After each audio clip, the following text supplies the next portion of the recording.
Hello everyone, welcome to my channel Stub Classes. नमस्कार साथियों, स्वागत है एक बार फिर से मेरे चैनल स्टब क्लासेस पर।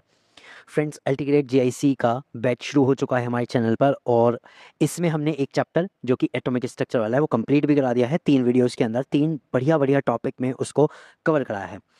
तो फ्रेंड्स, इसके बाद हमने शुरू किया है कोऑर्डिनेशन कंपाउंड्स। और देखो फ्रेंड्स, आपको ना यूट्यूब पर बहुत सारे ऐसे कंटेंट मिल जाएंगे जिसमें आपको ना क्वेश्चन सॉल्व कराते हैं, वो प्रीवियस ईयर क्वेश्चन या फिर कहीं से भी सैम्पल पेपर के क्वेश्चन वो सॉल्व कराते हैं, लेकिन एग्जैक्टली बिहाइंड द क्वेश्चन की कंसेप्ट क्या है वो नहीं बताएंगे। कि क्वेश्चन के बिहाइंड उसका कंसेप्ट क्या है वो नहीं बताएंगे। और जब तक वो क्लियर नहीं होगा ना, आप एक क्वेश्चन को करने के बाद दूसरा क्वेश्चन नहीं कर पाएंगे। ये सबसे बड़ी दिक्कत होती है। प्रैक्टिस क्वेश्चन हमें करने चाहिए, इट इज़ एंटायरली नेसेसरी, लेकिन आपके वो प्रैक्टिस क्वेश्चन का फायदा तभी होगा जब आप उसके प्रैक्टिस क्वेश्चन का कंसेप्ट निकालें और उस कंसेप्ट के बेस पे 2 से 3 क्वेश्चन आप सॉल्व करते चलें। फ्रेंड्स, मेरी हमेशा से क्लास में यही टारगेट रहा है कि मैं आपको कोई भी अगर टॉपिक क्लियर कराऊं तो उस टॉपिक से रिलेटेड आपका कोई क्वेश्चन कभी अटकना नहीं चाहिए। कंसेप्ट भी क्लियर होना चाहिए, प्रीवियस ईयर भी क्लियर होना चाहिए, और कोई concept अगर नया बनता है कहीं पर भी वो आप खुद कर सकें। ये नहीं कि बस उनके देख लिया और उसके बाद जो आपने करने बैठे तो जी मॉक टेस्ट में नंबर नहीं बन रहे। अब मॉक टेस्ट में नंबर नहीं बनते तो मॉक टेस्ट में नंबर ना बनने का एक सबसे बड़ा कारण यही होता है कि हमें प्रैक्टिस तो हमने करी, हमने क्वेश्चंस की प्रैक्टिस करी, प्रीवियस ईयर क्वेश्चन ये सब, और कहीं एक अलग क्वेश्चन आ गया वो नहीं हो रहा। क्यों नहीं हो रहा? क्योंकि उसके बिहाइंड कंसेप्ट हमें पता ही नहीं है। भाई कंसेप्ट तो कोई पढ़ा ही नहीं रहा ना। तो ये चीज़ है। अब इसी के लिए फ्रेंड्स, मैं जो शुरुआत करता हूँ हमेशा सबसे पहले एक कंसेप्ट को क्लियर कराता हूँ। लाइक एक चैप्टर है तो उसके नोट्स आपको कराता हूँ और उसके बाद उनके प्रैक्टिस क्वेश्चन कराता हूँ कि भाई इस तरह से इन चीज़ों से क्वेश्चंस निकलते हैं। ठीक है फ्रेंड्स, और कुछ कुछ जो चीज़ें बीच में आती हैं वो मैं आपको बीच में बताता रहता हूँ। फ्रेंड्स, अब हम शुरू करना है कोऑर्डिनेशन कंपाउंड्स, जिसका मैंने एक पार्ट आपको करा भी दिया है और आज हम पार्ट 2 पर चलेंगे। सो this is the part 2 video. और पार्ट 2 की वीडियो में थोड़ा सा अभी तो लिगेंड्स के बारे में ही हम डिस्कस करेंगे, एक दो चीज़ें, और उसके बाद हम कुछ नई चीज़ें सीखेंगे जिनसे क्वेश्चन डेफिनेटली आपके एग्जाम में बनना ही बनना है।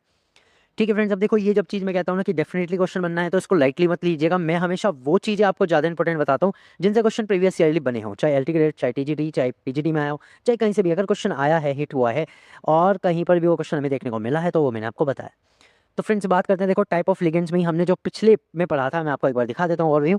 That's was the type of ligands upon the dentate character, कि उसका डेंटेड कैरेक्टर कितना है, दंतुकता कितनी है हिंदी में। ठीक है, दंतुकता मतलब कितने नंबर ऑफ लोन पेयर वो डोनेट कर सकता है। एक लोन पेयर कर सकता है तो मोनोडेंटेड है, फिर 2 कर सकता है तो बाइडेंटेंट है, 3 कर सकता है ट्राई, टेट्रा, पेंटा और हेक्सा। और इन सब के हमने एग्जांपल भी देखे, ये नहीं कि सिर्फ बता दिया, मैंने इनके एग्जांपल भी आपको दिखाए। आज हम चलते हैं उसी में एक चीज़ और आती है खास, चिलेटिंग लिगेंड्स। चिलेटिंग लिगेंड्स, ठीक है। अब ये चिलेटिंग लिगेंड्स क्या होते हैं? तो देखो, दे आर द बाइडेंडेंट और पॉलीडेंटेंट लिगेंड्स। ये या तो बाइडेंडेंट लिगेंड्स होते हैं, बाइडेंडेंट मतलब जिसपे कम से कम 2 ऐसे डोनर साइट हों, उन्हें हम बाइडेंडेंट कहते हैं। जैसे कि हमारा बाइडेंडेंट कौन सा होता है? EN। कौन सा होता है? EN। EN का फुल फॉर्म इथेन 1,2 डायमाइन, ये होता है ना। तो ये जो है एक तरह से बाइडेंटेड है क्योंकि इसमें 2 NH2 होते हैं, ठीक है। और पॉलीडेंटेंट ले आओ कोई और जिसमें ज्यादा हो, so which results in the formation of a cyclic और क्लोज्ड स्ट्रक्चर। अब ये क्या करते हैं, जब ये किसी सेंट्रल एटम से जाके जुड़ते हैं तो एक साइक्लिक क्लोज स्ट्रक्चर बना लेते हैं, और इसी टाइप के लिगेंड्स को हम क्या कहते हैं? चिलेटिंग लिगेंड्स कहते हैं। अब देखो, ये जैसे Cu सेंट्रल मेटल है हमारा, यहाँ पर Cu क्या है हमारा? Central atom.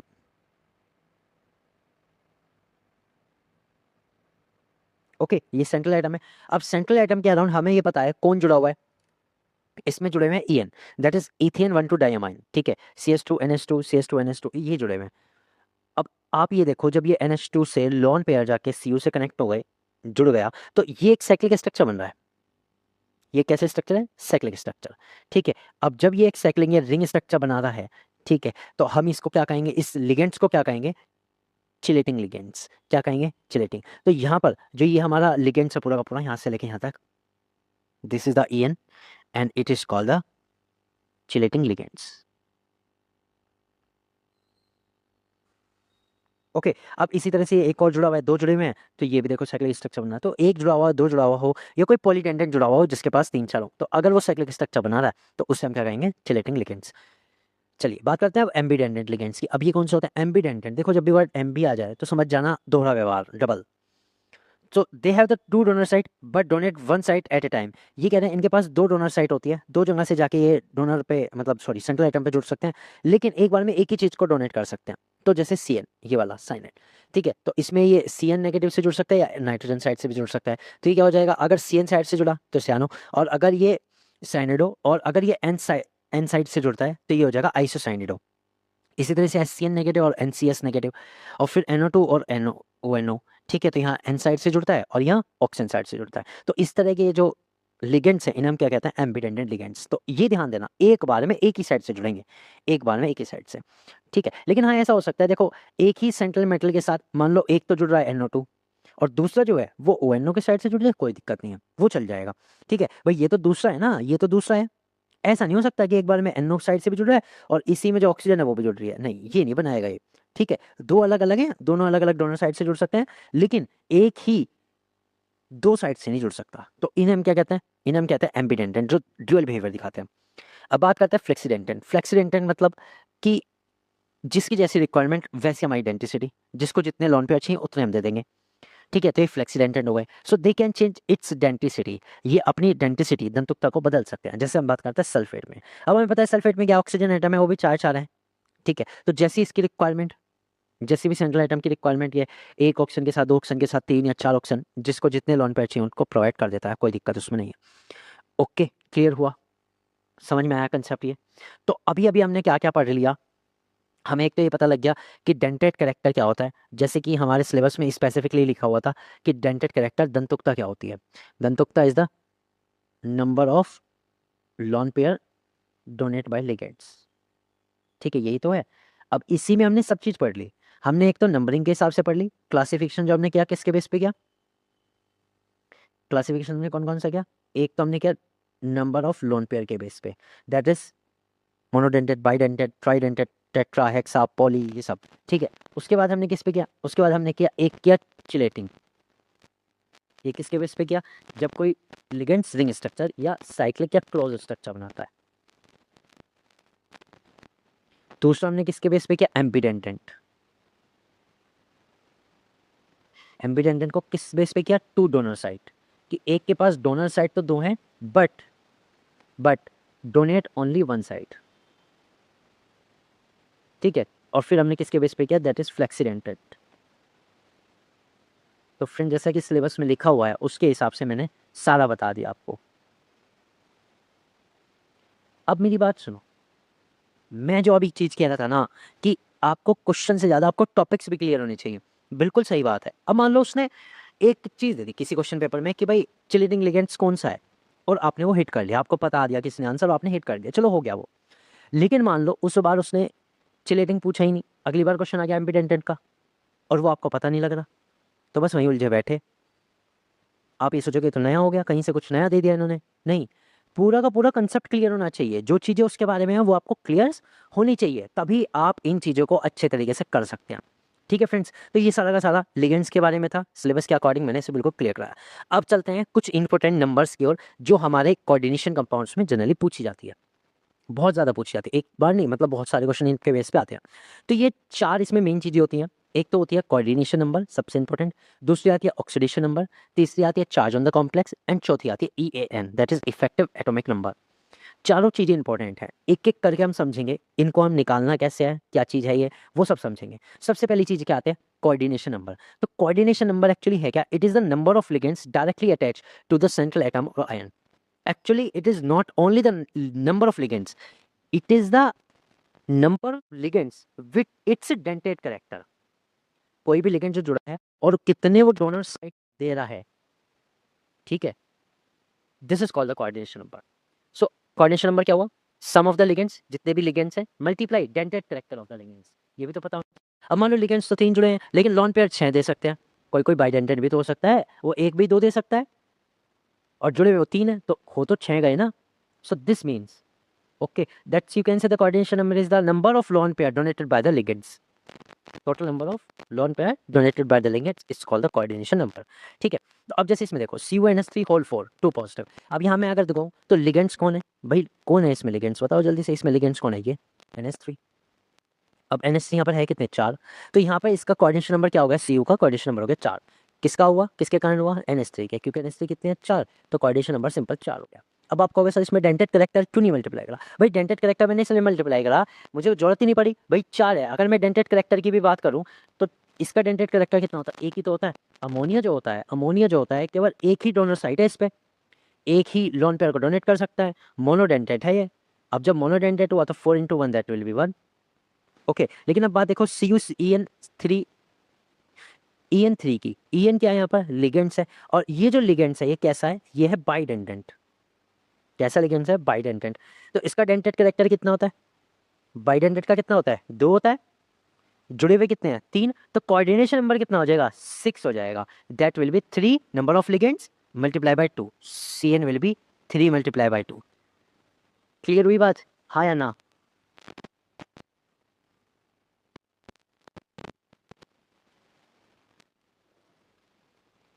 Coordination number Hindi में किस चीज के लिए पूछ रहे हो? कोऑर्डिनेशन नंबर को में कहते हैं उपसय संयोजन संख्या।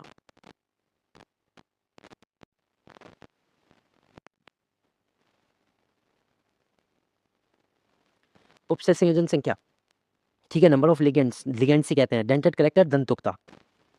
ओके, अब देखो ये हो गया, समझ में आया अच्छे से। चलो दूसरी चीज आती है चार्ज ऑन द कॉम्प्लेक्स। ये भी बहुत अच्छा इंपॉर्टेंट कंसेप्ट है। It is the sum of oxidation number and the charge on the ligands. Important है ये फॉर्मूला, ध्यान देना। तो इन्होंने कहा चार्ज ऑन द कॉम्प्लेक्स का फॉर्मूला क्या होता है? Oxidation number of central atom plus charge on the ligands. Charge on the ligands मतलब कि कोई लिगेंड जो है उसका डेंटेट करेक्टर कितना है या फिर उसके ऊपर चार्ज कितना है। चार्ज कितना है, डेंटेट करेक्टर छोड़ दो यहाँ पे। Oxidation number of central atom plus charge on the ligand, सी होता।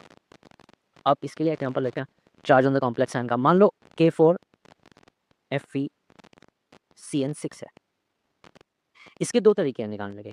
एक तो आप इस पे जो काउंटर आयन है, काउंटर आयन कौन सा है? K4, it is a counter ion. अगर आप इसको हटा दो, अगर आप इसको हटा दो तो मुझे पता है ये स्पेसिस ऐसी बन जाएगी FeCN6 4 नेगेटिव। क्यों? क्योंकि पोटेशियम जो होता है वो पॉजिटिव चार्ज कंटेन करता है, और 4 थे तो 4 पॉजिटिव चार्ज चला गया, 4 नेगेटिव चार्ज आ गया। And this 4 negative is called the charge on the complex. एक बात, ठीक है फ्रेंड्स, समझ में आया? दूसरा तरीका क्या है? दूसरा तरीका भी है। दूसरा तरीका ये था कि इसमें आप क्या करते, जो हमारा Fe है, हमें पता है उसका ऑक्सीडेशन नंबर कितना होता है? 2 होता है, ठीक है, 2 होता है। और charge on the complex Cn के ऊपर कितना चार्ज होता है? नेगेटिव, ठीक है। तो चार्ज ऑन द कॉम्प्लेक्स कितना हो जाता? Oxidation number that is 2। भाई Fe का ऑक्सीडेशन नंबर 2 होता है इसमें, ठीक है। तो 2 plus charge on the ligands, एक नेगेटिव चार्ज होता है, लिगेंड्स है 6, सो ये हो जाता है 6 इंटू -1। तो इट विल बी 2 -6 -4। यही हमारा आंसर आया भी है, ठीक है। तो चाहे फॉर्मूले से करें चाहे आप किसी चीज से करें, आपका आंसर सेम ही आना है इसमें। बात क्लियर हुई कि नहीं? समझ में आया?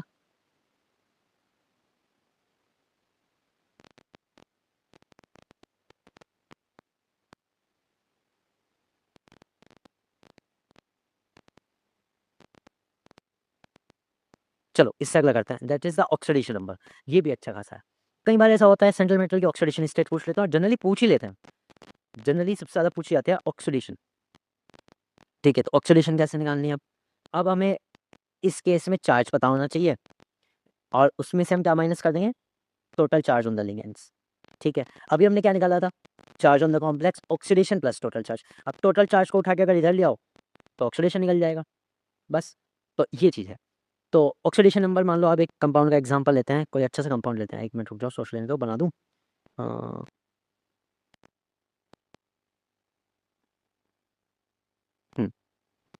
प्लेटिनम Cl6 2 नेगेटिव, ये है।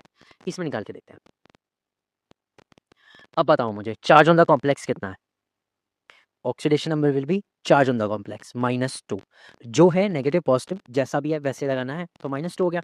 अब इसमें से total charge on the ligands minus करना है। Total charge on the ligands, अब total charge on the ligands कितना है इसमें से? -6 इंटू -1। तो इट विल बी -2 एंड +6। समझ गए? -6 हो गया ना, तो +6 हो गया, दैट विल बी +4। तो ऑक्सीडेशन नंबर कितना आया Pt का? कितना आया? +4, ठीक है। चलो एक एग्जांपल और लेते हैं। ये सारे के सारे सेम सेम ही आ रहे हैं, कुछ अलग नहीं है। हाँ, कुछ और बनाते हैं इस बार। एक ऐसा बनाते हैं जिसमें आपको थोड़ा सा अलग प्रैक्टिस हो जाए। That is NH3 whole 5 Cl Cl2 ये वाला है। अब देखो इसमें हमें क्या करना पड़ेगा, इसमें हमें ना तो चार्ज ऑन द कॉम्प्लेक्स दिया है, चार्ज ऑन द कॉम्प्लेक्स भी नहीं दिया, साथ-साथ हमें एक ऐसा लिगेंड दे दिया जिसके ऊपर कोई चार्ज नहीं होता, ठीक है? तो ये भी हमें देखना पड़ेगा। तो इसको हम कैसे करें?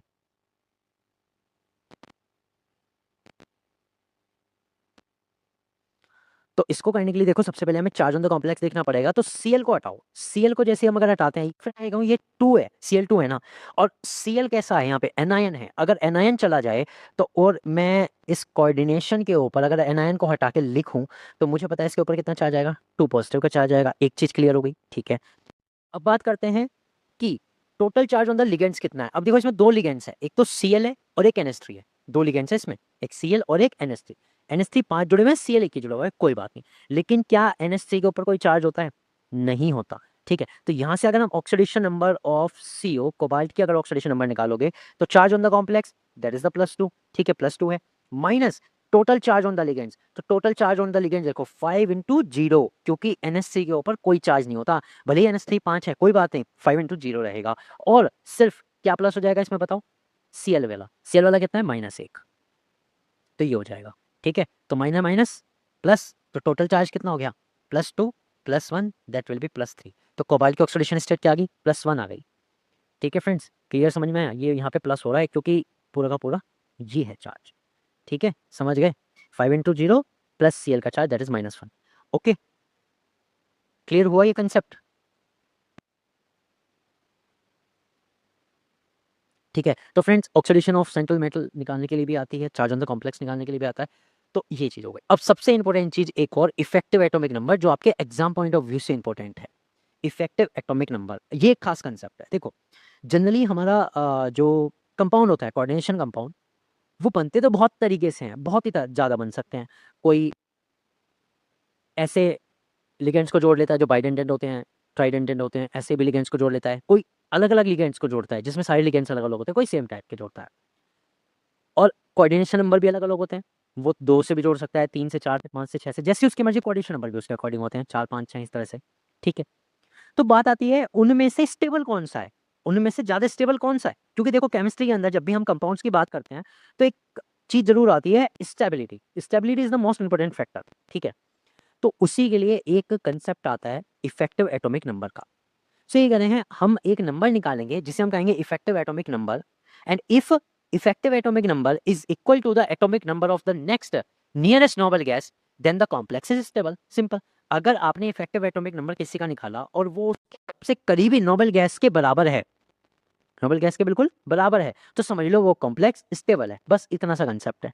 This is mainly applicable to metal carbonyl. ये जनरली तो मेटल कार्बोनिल्स के लिए होता है, लेकिन हम इसे और जगह भी अप्लाई करके देखेंगे, ठीक है। तो इफेक्टिव एटॉमिक नंबर का फॉर्मूला आप लिख लीजिएगा। इफेक्टिव एटॉमिक नंबर कैसे निकलता है? ये निकलता है ऑक्स एटॉमिक नंबर। किसका चल रहा है यहाँ पे एटॉमिक नंबर, ये भी ध्यान दो। ये सारी की सारी जो चीजें चल रही है सिर्फ सेंट्रल मेटल के खेल में चल रही है। जो हमारी स्क्वायर ब्रैकेट के अंदर जो कोऑर्डिनेशन आइडेंटिटी है, उसी के अंदर ये सारा खेल हो रहा है, ठीक है। तो एटॉमिक नंबर किसका निकालना है? सेंट्रल एटम का। माइनस करना है उसका ऑक्सीडेशन नंबर। ये 2 चीजें तो एकदम कर दो, ठीक है। तो atomic number that is Z minus oxidation number, ये 2 चीज कर दी। और प्लस आपको इसमें क्या करनी है?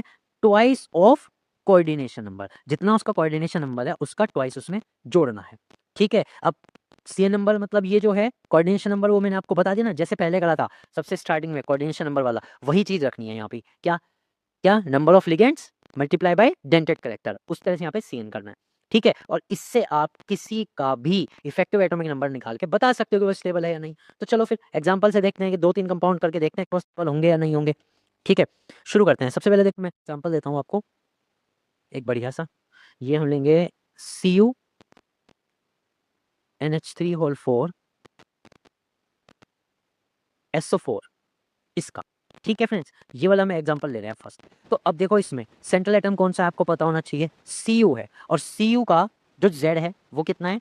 29। पहले तो चीजें लिख लो आराम से। Cu का कितना है? 29। अब यहाँ पे अगर चार्ज ऑन द कॉम्प्लेक्स आप निकालोगे ना, चार्ज ऑन द कॉम्प्लेक्स से ऑक्सीडेशन नंबर निकालना है, चार्ज ऑन द कॉम्प्लेक्स की तो जरूरत नहीं है। वैसे चाहे निकालना चाहो तो SO4 को हटाओ, 2 पॉजिटिव आ गया। वहां से फिर जब ऑक्सीडेशन नंबर निकालोगे कितना आएगा? इसका +2 आएगा। ऑक्सीडेशन नंबर कितना आएगा? +2। तो जो 2 चीजें पता लगी। अब बात करते हैं किसकी? कोऑर्डिनेशन नंबर की। तो मुझे बताओ यहाँ पे NH3 कितने जुड़े हुए हैं? 4 जुड़े हुए हैं। और NH3 कैसा होता है? मोनोडेंटेंट होता है। तो 4 ही हो गया। कितना हो गया कोऑर्डिनेशन नंबर? 4, ठीक है। अब देखो, अब मैं क्या निकाल रहा हूँ, ई ए एन, क्योंकि अब मुझे सारी चीजें मेरे पास इकट्ठी हो गई, तो अब मैं इनसे ई एन निकालूंगा। तो ई एन क्या होगा बताओ, atomic number that is 29 minus oxidation number that is 2। ठीक है, ऑक्सीडेशन नंबर -2, जनरली जो मेटल है, क्योंकि इसलिए ऑक्सीडेशन नंबर प्लस का ही होगा, कहीं पे भी माइनस का ऑक्सीडेशन नंबर तो नहीं आएगा। जीरो आ सकता है ऑक्सीडेशन नंबर, लेकिन माइनस का नहीं आ सकता। ऑक्सीडेशन नंबर तो भाई मेटल्स है तो प्लस ही होगा। ठीक है, तो 29 माइनस 2 1 हो गया, प्लस 2 इंटू सी एन, जो है सी एन का होता है 4, यहाँ पे सी एन हमारा कोऑर्डिनेशन नंबर कितना है इसका 4, तो ये आ गया। तो यहाँ से कितना हुआ 27 प्लस कितना हो गया 27 प्लस 8 दैट इज 35, ये आया, ये हमारा इफेक्टिव एटॉमिक नंबर आया। अब ये देखो, क्या 35 किसी नोबल गैस का है? नहीं है, it is not of any noble gas. अगर हम बात करें तो जो हमारी नोबल गैस होती है वो इसके नियरेस्ट आती थी 36 पे, क्रिप्टॉन का होता है एटॉमिक नंबर 36, तो अगर इसका 36 होता तो ये स्टेबल हो जाता। तो हम ये क्या कह सकते हैं कि भाई ये कैसा है, अनस्टेबल है। तो आपसे केवल इफेक्टिव एटॉमिक नंबर ना पूछ के वो चार आपको ऐसे ऑप्शन दे सकता है कि भाई इन चारों में से सबसे ज्यादा स्टेबल कौन सा है, तो स्टेबिलिटी बताओ कि भाई कौन स्टेबल है। तो स्टेबिलिटी कैसे बताओगे, इफेक्टिव एटॉमिक नंबर से बताओगे। समझ गए, क्लियर हुआ? ठीक है, चलो एक तो हमने निकाल के देखा भाई, ये तो निकला नहीं, चलो कुछ और देखते हैं, एक और बनाते हैं। ठीक है, एक और देखते हैं एग्जाम्पल, CONH3 होल 6 Cl3, ये हो गया। अब देखो इसमें सारी चीजें एक एक करके बताता हूँ। सबसे पहले हम बात करते हैं कि जो CO है उसका Z that is atomic number कितना है। Ca है, कोबाल्ट है, 27 इसका एटॉमिक नंबर होता है। एक बात क्लियर होगी। बात करते हैं चार्ज ऑन द कॉम्प्लेक्स, फिर ऑक्सीडेशन नंबर की। अगर मैं चार्ज ऑन द कॉम्प्लेक्स की बात करूं, देखो अब सारे कंसेप्ट यहीं पे मिक्स कर दूंगा मैं। चार्ज ऑन द कॉम्प्लेक्स की बात करूं तो चार्ज ऑन द कॉम्प्लेक्स कितना हो, 3 Cl है, तीनों को हटा दो, नेगेटिव चला गया, कितना बचा, पॉजिटिव के 3। यानी कि जो CONH3 है, अगर इसके बाहर Cl ना लिखा होता तो इसके ऊपर 3 पॉजिटिव का चार्ज होता, वही तो बैलेंस कर रखा है Cl3 ने। ठीक है, क्लियर समझ में आया? तो ये हो गया चार्ज ऑन द कॉम्प्लेक्स। अब जब चार्ज ऑन द कॉम्प्लेक्स है तो ऑक्सीडेशन नंबर में इजीली निकाल सकता हूँ, होता है charge on the complex minus number of ligands. ठीक, NH3 के लिए क्या हो जाएगा 0, that will B +3, oxidation number कितना हो जाएगा प्लस, ये हो गया। अब ऑक्सीडेशन नंबर +3 आ गया तो Z हमें मिल गया, ऑक्सीडेशन नंबर हमें मिल गया। अब हमें क्या करना है, अगली चीज क्या निकालनी है, अगली चीज हमें निकालनी है नंबर ऑफ कोऑर्डिनेशन। अब कोऑर्डिनेशन तो भैया यहाँ पे 6 ही होगा, क्योंकि NH3 है तो 6 हो गया। अब यहाँ से EAN जब आप इसका निकालोगे तो क्या हो जाएगा, Z minus oxidation number +2 into CN। Okay, Z 27 minus oxidation number 3, okay, +2 into CN that is 6। तो ये कितना हो जाएगा 24 प्लस 12 दैट विल बी 36। अब देखो ये जो EAN आया, ये 36 आया, that will be equal to krypton, that will be equal to krypton. तो हम ये कह सकते हैं जो ये वाला कंपाउंड है भैया, ये ज्यादा स्टेबल है रेदर देन जो अभी पिछला कंपाउंड था उसके मुकाबले। ठीक है, क्लियर हुआ, हाँ या ना? ठीक है जी, सबको क्लियर? तो इस तरह से स्टेबिलिटी निकालने के लिए आती है। तो पता होना चाहिए इफेक्टिव एटॉमिक नंबर क्यों यूज होता है, कहाँ यूज होता है, और उससे हम क्या बना रहे हैं। तो हम उससे स्टेबिलिटी बता रहे हैं, कोऑर्डिनेशन की, और कंसेप्ट आता ही आता है। चलो अब बात करते हैं, देखो कोऑर्डिनेशन पॉलीहेड्रन। अब ये कहाँ से आया कोऑर्डिनेशन पॉलीहेड्रन, एकदम से देखो, जैसे कि कोऑर्डिनेशन बने, कोऑर्डिनेशन कंपाउंड, तो उसके लिए कंसेप्ट आता है कि कोऑर्डिनेशन कंपाउंड में जो ये हमारे लिगेंड्स जुड़ रहे, ये कहाँ पर है, कौन सी डायरेक्शन में है। तो इसके लिए जो थ्योरी आती है, ये आती है कोऑर्डिनेशन पॉलीहेड्रन की। कोऑर्डिनेशन पॉलीहेड्रन ये बताती है कि अगर कोई एक मेटल है और उसके अराउंड लिगेंड जुड़े हुए हैं तो उससे कैसी शेप उसकी बनेगी। तो दिस इज द मेन, एक तरह से कॉमन कंसेप्ट है ये। ठीक है, जिससे हम कुछ हद तक जो हमारे कोऑर्डिनेशन है कंपाउंड है, कोऑर्डिनेशन कंपाउंड, उनकी शेप बता सकते हैं। ठीक है, तो इसमें क्या होता है, स्पेशल अरेंजमेंट ऑफ लिगेंड्स, ये हमें क्या बता रहा है कि भाई लिगेंड जो है स्पेस में मेटल के अराउंड कैसे अरेंज है। ठीक है, कैसे अरेंज है। Second, it is generally observe are linear, इसमें जो हम देखते हैं जनरली कौन सा होता है, लीनियर होता है, ट्राइगोनल प्लेनर होता है, टेट्राहेड्रल होता है, स्क्वायर प्लेनर होता है, ट्राइगोनल होता है, बाइपिरामिडल, ऑक्टाहेड्रल। ओके, ठीक है। तो अगर मान लो कि एक M तो मेटल है और N लिगेंड्स है, अगर CN कोऑर्डिनेशन नंबर 2 है, कोऑर्डिनेशन नंबर 2 का मतलब क्या हुआ कि दो लिगेंड जुड़े हुए हैं, कोऑर्डिनेशन नंबर 2 कि दो लिगेंड जुड़े हुए हैं। इनमें हम ये नहीं मान के चल रहे कि कोई भी बाइडेंडेंट है, हम ये सब मान के चल रहे हैं कि सारे के सारे जो लिगेंड्स हैं वो कैसे हैं, मोनोडेंटेंट हैं। हम यहाँ पर अभी यही मान के चल रहे हैं कि सारे के सारे कैसे हैं, मोनोडेंटेंट हैं, तभी तो CN इक्वल रहेगा। ठीक है, तो ये जो शेप आएगी कैसी आएगी भाई, ये लीनियर शेप आएगी। ठीक है, अगर दो लिगेंड से कैसी हो गई, लीनियर शेप। तो कोऑर्डिनेशन नंबर 2 के लिए कोऑर्डिनेशन का क्या शेप है, लीनियर। कोऑर्डिनेशन नंबर अगर 3 हो जाए, 3 हो जाए कोऑर्डिनेशन नंबर, यानी कि 3 लिगेंड्स जुड़े हुए हों, तो 3 लिगेंड्स के लिए सबसे बेस्ट शेप क्या है कि भाई एक दूसरे से मैक्सिमम डिस्टेंस पे रहो 120 डिग्री एंगल पे। ठीक है, 360 में तीन में डिवाइड हो गया, 120 हो गया, 120 डिग्री के एंगल पे रहो। अब जब ये 120 डिग्री के एंगल पे रहेंगे तो इनकी शेप कैसे रहेगी, ट्राइगोनल या प्लेनर। ट्राइगोनल प्लेनर मतलब कि भाई फ्लैट है, इनमें से कोई भी उठा हुआ नहीं है, एक ही प्लेन में अगर रखोगे, मान लो एक ही जमीन पे एक ही कागज पे रखोगे, तो एक बीच में तो सेंट्रल एटम और कागज के 3 जगह पे, ठीक है, दो तो कोने पकड़ लो और एक किसी एज के बीच में पकड़ लो, तो 3 जगह पे क्या आएगी, त्रिभुज की शेप आ गई, ट्राइगोनल प्लानर बन गया।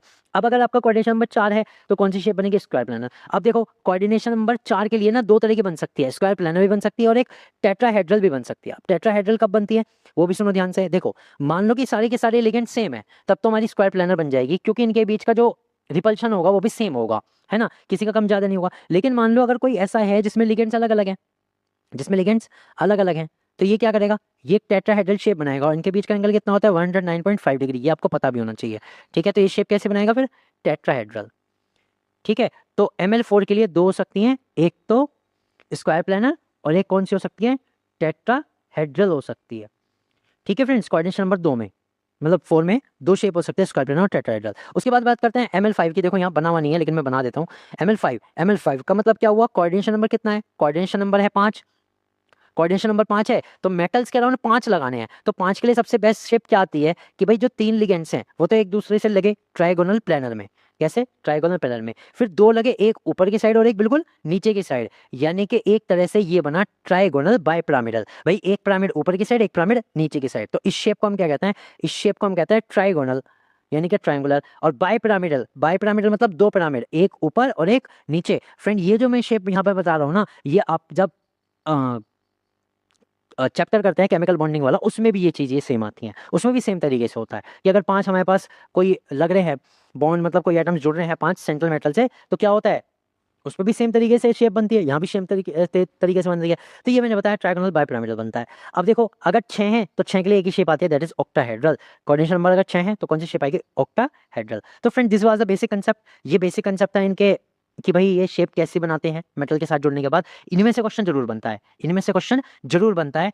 ठीक है, तो अब तक मैंने सारे के सारे जितने भी इंपॉर्टेंट कंसेप्ट हैं कहीं ना कहीं उनसे रिलेटेड क्वेश्चन आए थे फ्रेंड्स, ये आपको बता दिए। मैं हाथ बताता चल रहा हूँ कि क्या चीज़ इंपॉर्टेंट है, क्या आपको दिमाग में रखनी है। ठीक है, और इसमें से सबसे अलग क्या है, ट्राइगोनल बाइपिरामिडल, टेट्राहेड्रल, ये सब चीजें अलग हैं, जो अलग होती हैं वो सबसे ज्यादा इंपॉर्टेंट होती है।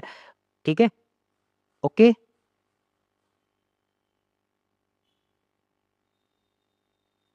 ओके फ्रेंड्स, ठीक है चलते हैं अगले। अब देखो अदर टाइप ऑफ कॉम्प्लेक्स, अब हमारे जो कॉम्प्लेक्स बनते हैं उसके टाइप देखो, ये लिगेंड्स का टाइप नहीं है, नहीं ये कॉम्प्लेक्स का टाइप है। तो कॉम्प्लेक्स जो होते हैं उसमें हमारे मेन दो टाइप आते हैं, एक होमोलैप्टिक कॉम्प्लेक्स और एक हेट्रोलैप्टिक कॉम्प्लेक्स। हेट्रोलैप्टिक और होमोलैप्टिक ये कॉम्प्लेक्स आते हैं। इसमें बहुत छोटी सी चीज है कि अगर only one kind of donor group, अगर केवल एक तरह का ही डोनर ग्रुप है, केवल वन काइंड ऑफ लिगेंड्स है, तो उसे हम कहेंगे होमोलैप्टिक कॉम्प्लेक्स। तो ये वाला हमारा क्या है, होमोलैप्टिक कॉम्प्लेक्स है। क्यों, अब देखो इसमें क्या हो रहा है, जो हमारा सेंट्रल एटम है CO, उसके साथ सिर्फ एक ही टाइप का लिगेंड जुड़ा है NH3, 6 के 6 NH3 जुड़े हैं, तो इसको हम क्या कहेंगे, इसको हम कहेंगे होमोलैप्टिक। अगर more than one kind of donor group आ जाए और मोर देन 2 और मोर काइंड ऑफ लिगेंड्स आ जाए, तो उसे हम क्या कहेंगे, हेट्रोलैप्टिक कॉम्प्लेक्स। जैसे कि CO के साथ आपके पास NH3 जो है वो 4 जुड़े और 2 जो है वो Cl जुड़ गए। ठीक है, so this is called the heteroleptic complex. तो ये कैसा होता है, हेट्रोलैप्टिक कॉम्प्लेक्स। तो इसके कारण अब देखो वही चीज तो अभी समझा रहा था मैं, मान लो कोऑर्डिनेशन नंबर 4 है, ठीक है, तो कोऑर्डिनेशन नंबर 4 से शेप कैसी बननी चाहिए, स्क्वायर प्लानर। और ये कब बननी चाहिए, जब चारों के चारों सेम लिगेंड्स हो, यानी कि होमोलैप्टिक हो। लेकिन अगर चारों के चारों लिगेंड सेम नहीं है, अलग अलग है, तो कैसा बन सकता है, टेट्राहेड्रल। समझ गए, ये चीज थी क्लियर। अब इसी के साथ एक और आता है होमोन्यूक्लियर कॉम्प्लेक्स, ये आपके एल्टीग्रेड लेवल का है। ठीक है, होमोन्यूक्लियर का मतलब है ओनली वन सेंट्रल एटम। अब ये चीजें जो है ना थोड़ा सा एडवांस लेवल की हैं। ठीक है, इनके बारे में हम जब चैप्टर हो जाएगा ना, जब हम हीमोग्लोबिन वगैरह पढ़ेंगे तब ज्यादा पढ़ेंगे इसके बारे में। होमोन्यूक्लियर मतलब केवल एक सेंट्रल एटम है, देखो Cr है, NH3 4Cl2, सारे के सारे किससे जुड़े हैं, सारे के सारे Cr से जुड़े हैं। ये 6 के 6 किससे जुड़े हुए हैं, Cr से जुड़े हुए हैं। लेकिन कुछ ऐसे भी होते हैं हेट्रोन्यूक्लियर कॉम्प्लेक्स होते हैं जिनमें मोर देन वन सेंट्रल एटम आते हैं, सेंट्रल एटम भी दो आते हैं, वो भी अलग अलग। जैसे कि यहाँ पर सेंट्रल एटम 2 है, एक CO और एक Cr, एक कोबाल्ट भी सेंट्रल एटम है और Cr यानी कि क्रोमियम भी यहाँ पर सेंट्रल एटम है। तो इस तरह के कॉम्प्लेक्स को हम क्या कहते हैं, हेट्रोन्यूक्लियर कॉम्प्लेक्स। ठीक है, क्लियर हुआ। तो ये चीज है, तो इस तरह की जो एडवांस लेवल की चीजें होती हैं वो भी मैंने आपको बता दी। ठीक है फ्रेंड्स, और अब हम शुरू कर रहे हैं आज का हमारा सबसे अच्छा topic, that is IPSC naming. Okay, IPSC naming, देखो IPSC नेमिंग के कुछ रूल्स हैं वो मैं आपको बता देता हूं और उसके बाद IPSC नेमिंग करना बहुत इजी हो जाएगी। सबसे पहला रूल है, name of cation is written first and the anion and then anion. ये कह रहे हैं कि चाहे कैटायन कॉम्प्लेक्स हो, चाहे कैटायंस काउंटर आयन हो, चाहे कैटायन कैसा भी हो, ठीक है, वो हमेशा पहले लिखा जाता है और उसका नाम भी पहले लिखा जाएगा, उसके बाद एनायन आएगा। ठीक है, अब एनायन मान लो हमने मान के चले कि अगर हम K4 FeCN6 सबसे बेसिक यही है, इसी को लेके चलूंगा, अच्छा है ये, ठीक है। तो अब मुझे बताओ इसमें से कैटायन कौन सा है भाई, इसमें से जो कैटायन है वो है ये क्या है कैटायन, और ये पूरा का पूरा हमारा यहाँ एनायन का काम करेगा, ठीक है। तो सबसे पहले हम कैटायन का नेम देंगे, अगर ये कैटायन है तो कैटायन का नेम देंगे दैट इज पोटेशियम, ठीक है। तो हमने पहला चीज लिख ली पोटेशियम। अब पोटेशियम के बाद इस ब्रैकेट मतलब स्पेस छोड़ना है, उसके बाद हम क्या करेंगे, while writing the complex ion name of the ligands written first in the alphabetical order. ये कह रहे हैं अब आप जैसे ही आप कॉम्प्लेक्स पे पहुंचे, भाई ये स्क्वायर ब्रैकेट के अंदर कॉम्प्लेक्स पे पहुंच गए, ठीक है। कॉम्प्लेक्स पे पहुंचते ये कह रहा है सबसे पहले आप लिगेंड्स का नाम लिखोगे, और वो भी अल्फाबेटिकल ऑर्डर में। अल्फाबेटिकल ऑर्डर में मतलब है कि अगर मान लो एक से ज्यादा लिगेंड्स हैं, लाइक इसके साथ CN है यहाँ, तो साइनाइडो है ये साइनिडो, लेकिन अगर साइनिडो के अलावा यहाँ कुछ और भी होता, अमाइन वगैरह होता, तो अमाइन पहले आता, अगर ब्रोमो होता तो वो आता फिर, और फिर जाके साइनिडो आता, समझ रहे हो बात, ठीक है। तो ये अल्फाबेटिकल ऑर्डर में होते हैं, ठीक है। और अगर ये 1 2 3 4 5 6 है तो इसके according di tri tetra hexa use होता है, ठीक है। डाई ट्राई टेट्रा पेंटा हेक्सा ये सब यूज होता है। अब यहाँ पे मुझे बताओ लिगेंड्स कौन सा है, CN है, CN का नाम क्या होता है, साइनिडो, और कितने हैं 6, तो मैं ऐसे लिखूंगा hexacyanido, okay, hexacyanido, ठीक है, ओके। अब ये कहना है if the name of the ligands already have di and tri then we use bis tris and tetrakis, ठीक है। अब ये कहना है अगर ऐसा आपको कॉम्प्लेक्स मिलता है जिसके नाम में ऑलरेडी डाई आ रहा है, ट्राई आ रहा है, और वो भी 2 3 लगे हुए हैं, जैसे एग्जांपल देता हूँ, मान लो यहाँ पर K4 है, Fe है, और Fe के साथ हमने En लगा दिए 3, तो अब की बार क्या नाम बनता, अब की बार इसका नाम पोटेशियम तो रहता ही रहता, लेकिन देखो ये क्या है, ये है इथेन 1,2 डाइअमाइन, नाम में डाई आ रहा है और ये खुद 3 है, तो मैं यहाँ पे पता कैसे लिख सकता हूँ, मैं यहाँ पे अब की बार ट्राई नहीं लिखूंगा, मैं यहाँ पे लिखूंगा ट्रिस, ट्रिस और डैश लगा के ब्रैकेट में इसका नाम लिखूंगा tris ethane 1,2 diamine.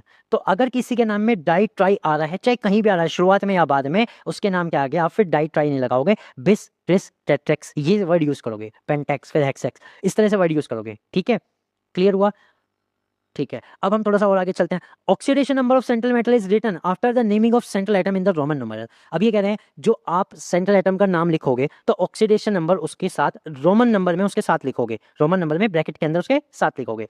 Complex positive ion and the neutral coordination compound have no special ending. ये कह रहे हैं अगर आपका कॉम्प्लेक्स पॉजिटिव होता, आपका कॉम्प्लेक्स कैसा होता, पॉजिटिव होता, ये न्यूट्रल होता, यानी इसके ऊपर कोई चार्ज ना होता, तब तो उसके नाम की कोई स्पेशल एंडिंग नहीं थी, इसके नाम की सेंट्रल एटम के नाम की कोई स्पेशल एंडिंग नहीं थी। But if the complex is negative, अगर कॉम्प्लेक्स नेगेटिव है, it always and in suffix 8। अगर कॉम्प्लेक्स नेगेटिव है, जो कि यहाँ पर हमारा है ही, क्योंकि भाई पोटेशियम कैटायन है और कॉम्प्लेक्स कैसा है, एनायन है, तो ये तो नेगेटिव हो ना, तब इसके नाम के आगे आप क्या लगाओगे, 8 लगाओगे। यानी कि मैं पता है इसका नाम क्या लिखूंगा, आयरन का नाम आयरन नहीं लिखूंगा, मैं लिखूंगा फेरेट, क्या लिखूंगा, फेरेट, और इसके ब्रैकेट में इसकी ऑक्सीडेशन नंबर जो कि यहाँ पर 2 है, तो मैं उसको रोमन नंबर में लिखूंगा। सेम इस तरह से मैं यहाँ पे करूंगा, तो इसकी भी कोऑर्डिनेशन नंबर यहाँ पे क्या आएगी, देखो ये भी आएगा फेरेट, और इसका कोऑर्डिनेशन नंबर कितना हो जाएगा 2। सो दिस इज द मीनिंग, ठीक है, क्लियर हुआ, ये इसका पूरा नाम हो गया, potassium tris ethane 1,2 diamine ferrate second that is oxidation number of Fe into the Roman number, ठीक है। ये हम जब नाम लिखते हैं तो हम इस तरह का रूल फॉलो करते हैं, ठीक है। और फ्रेंड देखो लिगेंड से रिलेटेड थोड़ी सी नेमिंग है, वो देख लो ध्यान से। अगर किसी भी लिगेंड्स के नेम में जो हमारा एनायन का नेम होता है आइड, तो उसका हो जाता है आइडो, जैसे chloride क्लोराइडो, bromide ब्रोमाइडो, cyanide साइनाइडो, oxide oxo, ये थोड़ा अलग है ना, आईडी का ओ बना दिया, peroxide peroxo, hydroxide hydroxo, sulphide sulphido, amide amido, nitride nitrido, phosphide phosphido. तो इनमें सब में क्या हो रहा है, ई हटा के ओ लग रहा है, ठीक है, तो ये हो गए। उसके बाद कुछ लिगेंड्स ऐसे होते हैं जिनके नाम में आइट आता है तो उसका 8 कर देते हैं, और आइटो आता है तो 8 कर देते हैं। कुल मिला के यहाँ पे भी ई का आईटी है तो 8 हो रहा है, और आईटीओ है तो 8 हो रहा है, ठीक है। जैसे कार्बोनेट तो ये जाएगा कार्बोनेटो, ठीक है, ई का ओ बना दिया, ठीक है।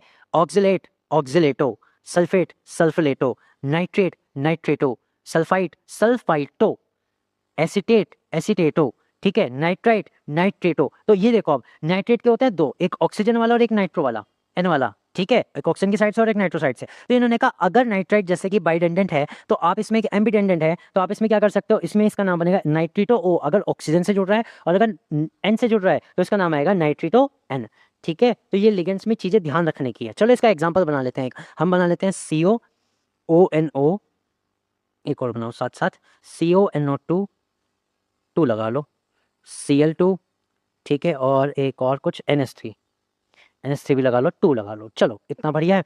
इसमें क्या क्या लगाएं, इसमें Br2 लगा लो और इसके साथ में क्या लगा लो, कुछ दो, और दो कौन से लग सकते हैं बताओ जल्दी से, बताओ जल्दी से। और हम क्या लगा सकते हैं, हम लगा सकते हैं बढ़िया सा वाटर, वाटर तो लगा ही नहीं अब तक, तो H2O। चलो ये Br2 लगाए तो ये भी 2 लगाए। ठीक है फ्रेंड्स, अब देखो इसके नाम में सबसे पहली चीज अल्फाबेटिकल ऑर्डर याद रखना है। मैं लिगेंड्स का नाम सिखा रहा हूं यहाँ पे, तो अल्फाबेटिकल ऑर्डर में लगाओ। हमें पता है ये क्या है, नाइट्रिटो O, तो N आ रहा है, रुक जाओ अभी। Cl क्लोरो आ रहा है, रुक जाओ अभी। अमाइन, तो सबसे पहले NH3 वाले का नाम लिखा जाएगा, और NH3 कितने हैं, 2 है, तो आप ऐसे लिखोगे डाई अमाइन। इसके नाम में डबल एम आता है फ्रेंड्स, ठीक है, अभी हम न्यूट्रल वालों के भी नाम पढ़ेंगे तब दिखाऊंगा। डाई अमाइन, उसके बाद अल्फाबेटिकल ऑर्डर में ए तो आ गया, ए के बाद अब कौन सा आएगा, सी वाला, वो कितने हैं, 2 है, तो उसका भी डाई क्लोरिडो। समझ गए ना, देखो चीजें कैसे चेंज हो रही है, क्लोरिडो, डाई क्लोरिडो। फिर ONO वाला, ये क्या है बताओ, ये है नाइट्रिटो, और वो भी ऑक्सीजन वाला, तो हम इसमें भी लिखेंगे डाई नाइट्रिटो।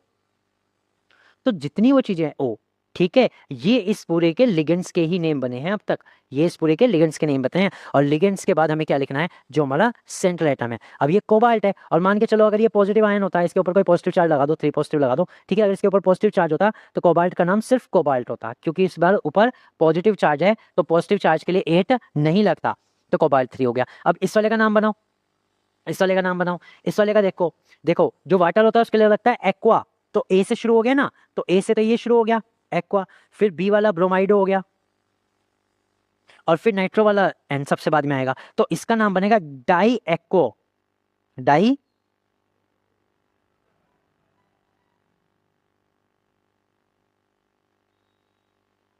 डाई एक्को, फिर बनेगा डाई ब्रोमिडो।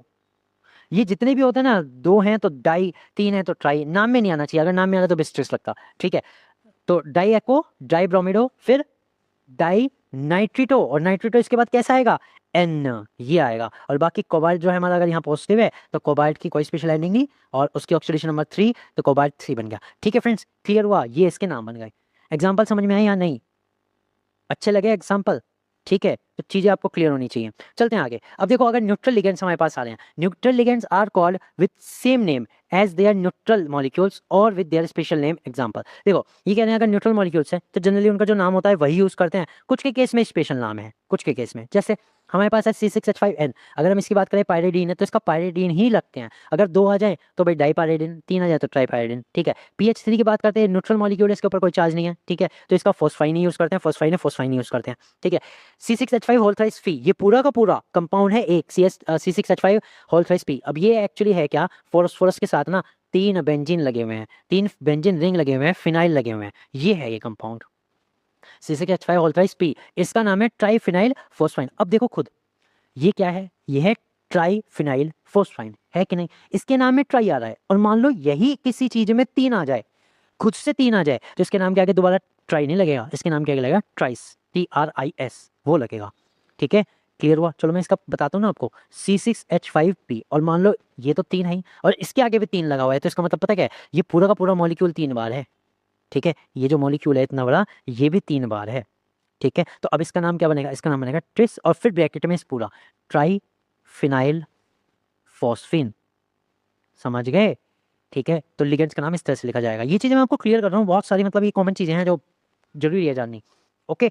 अब ये हमें क्लियर हो गया। अब देखो वाटर, सबसे स्पेशल, सबसे स्पेशल, इसका नाम वाटर है, वाटर का नाम इसमें क्या लिखते हैं, एक्को, क्या लिखते हैं, एक्को। आप एक्वा होता है, एक्को लिख सकते हो, एक्वा कहाँ से आया, वाटर से। CO कार्बोनिल, ठीक है, CS थायोकार्बोनिल, NH3 का देखो सुनो, NH3 हमारा क्या होता है, हमारा अमाइन होता है, क्या होता है, अमाइन, लेकिन इसके नाम में देखो डबल M आ रहा है, ये भी चीजें ध्यान देने की है, स्पेलिंग मिस्टेक, ठीक है, तो डबल M आ रहा है, ठीक है, तो NH क्या, वो अमाइन, NO नाइट्रोसिल, NS थायोनाइट्रोसिल, ठीक है फ्रेंड्स। तो जनरली जो हमारे हाँ न्यूट्रल वाले हैं, जिनके ऊपर कोई चार्ज नहीं है, न्यूट्रल वाले हैं, न्यूट्रल के ऊपर कोई चार्ज नहीं होता, लेकिन हाँ इनके ऊपर एक कोई ना कोई ऐसा एटम है जिसपे लोन पेयर है, तो इनके नाम जनरली या तो सेम होते हैं, बिल्कुल सेम, या फिर उनके नाम कुछ अलग ही होते हैं, स्पेशली होते हैं, उनके नाम में कुछ जुड़ता नहीं, बिल्कुल अलग नाम है, जैसे कि वाटर का, NH3 का अमोनिया होना चाहिए, है अमाइन, ठीक है। तो ये चीज़ याद करने की है, ठीक है फ्रेंड्स। अगर लिगेंड्स का ही नाम पता लग जाए ना तो आधी कहानी तो क्लियर हो जाएगी। अब देखो अगर पॉजिटिव वाले आ जाए, भाई ऐसे भी तो हो सकता है कुछ पॉजिटिव वाले आ जाए, जैसे कि NH4 पॉजिटिव, तो इसका नाम क्या है, अमोनियम,